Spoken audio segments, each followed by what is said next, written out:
PM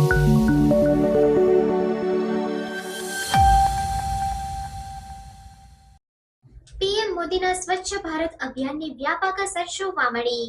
પ્રધાનમંત્રી નરેન્દ્ર મોદીના સ્વચ્છ ભારત અભિયાનની વ્યાપક અસર જોવા મળી રહી છે. એક રિપોર્ટ અનુસાર શૌચાલય બનાવવાના કારણે અત્યાર સુધીમાં 60 થી 70,000 શિશુઓના જીવ બચી ગયા છે.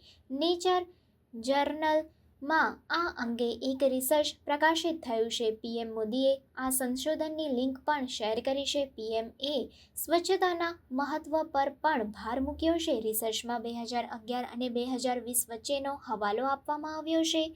પીએમ મોદીએ પોતાના એક્સ એકાઉન્ટ પર આ રિસર્ચને શેર કર્યું છે. તેમણે લખ્યું છે કે આ રિપોર્ટમાં સ્વચ્છ ભારત મિશન જેવા અભિયાનોની અસરને ઉજાગર કરવામાં આવી છે, જેનાથી તેઓને ખુશી મળી છે. શિશુ અને બાળ મૃત્યુદર ઘટવામાં યોગ્ય શૌચાલયની પહોંચ ખૂબ જ અસરકારક રહી છે. તેમને ખુશી છે કે ભારતે આમાં મુખ્ય ભૂમિકા ભજવી છે, જે સ્વચ્છતા અને જાહેર આરોગ્યની દ્રષ્ટિએ ગેમ ચેન્જરની ભૂમિકા ભજવી રહી છે.